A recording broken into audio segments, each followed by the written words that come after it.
A gust of cold air announced their arrival.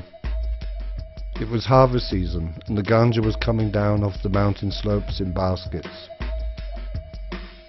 At that time of the year, the warmth of the days gave way to frigid cold with nightfall, and a chill seeped into the bar every time the door swung open. He had pale, watery blue eyes and a punch-drunk nose. He entered the bar as if he owned it, dressed in a hoodie and faded jeans.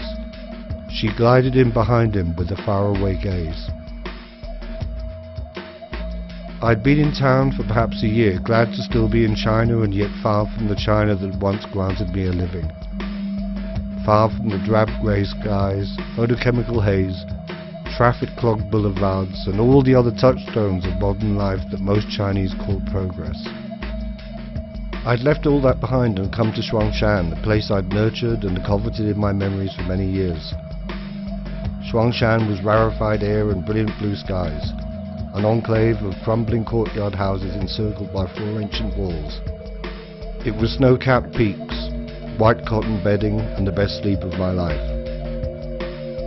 In Shuangshan everything was different, as if its very existence was proof of an oft-quoted Chinese saying, "The mountains are high, the emperor is far away."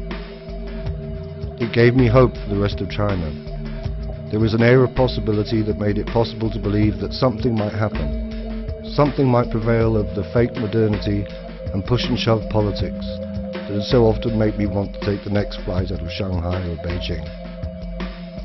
I'd taken an old courtyard house inside the town halls and had done a half-hearted job of transforming it into a home. Perhaps unable to admit I'd been seized by a malaise peculiar to Shuangshan, I called it a work in progress.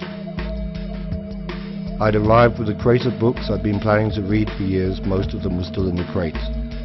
I'd had projects I'd planned to busy myself with. I worked on a few of them for longer than a day or two. In the beginning I got out of town on a regular basis. I hiked into the mountains, cycled to far-flung Wu minority villages. But even if I couldn't see it as such as then, I can look back now and see that as the days dripped by, Shuangshan was sapping me of something. It had lulled me into a kind of sleep.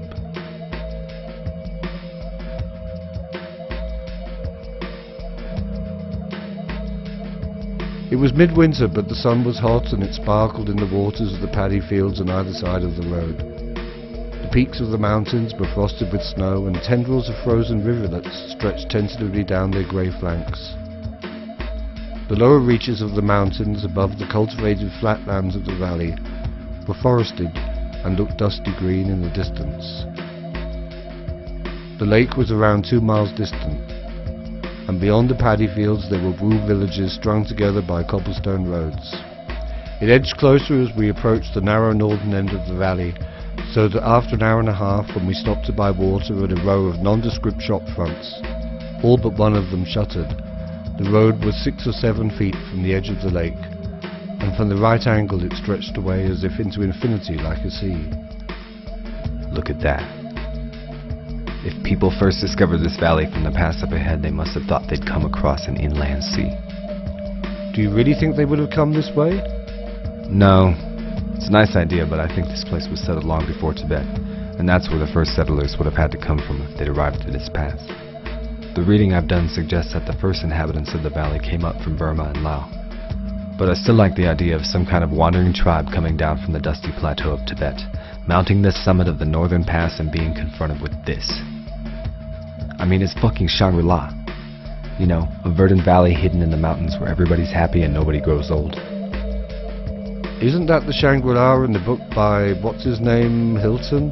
James Hilton. Yeah, that's it. Isn't that based on an actual Tibetan myth? Shambhala. It's based on the myth of Shambhala, the place of peace. Yeah, that's Shuangshan, man, or what it was once before assholes like us turned up. Speak for yourself.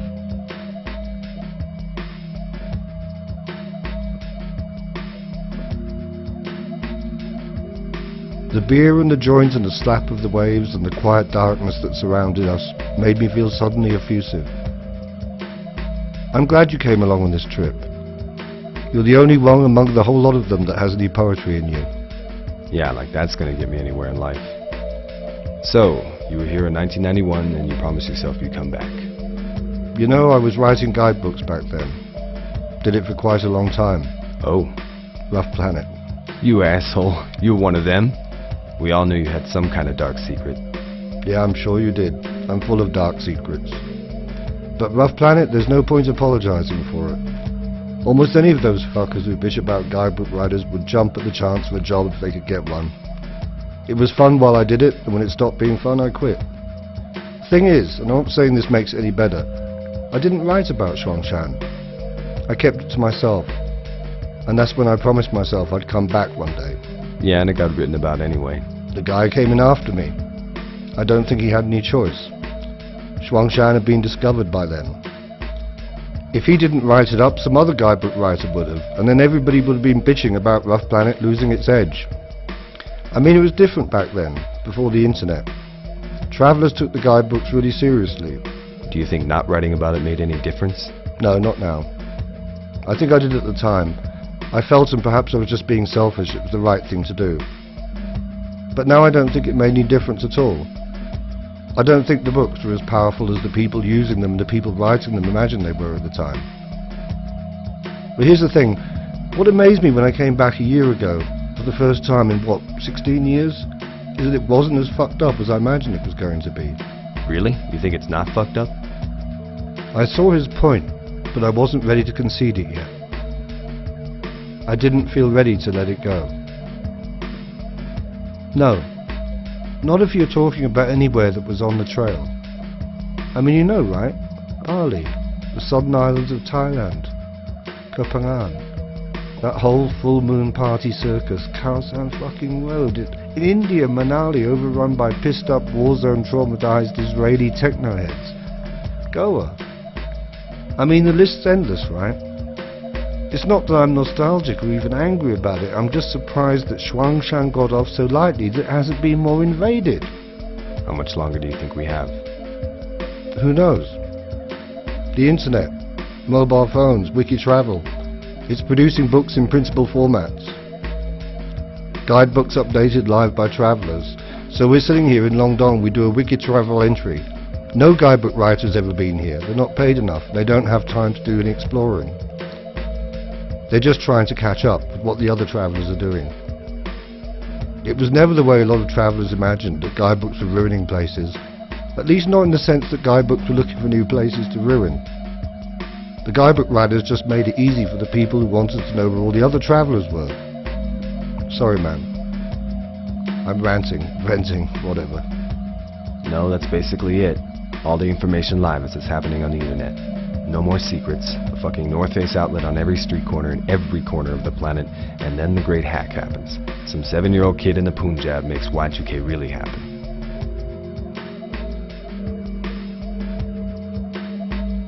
The whole thing, if you ask me, is going to self-destruct.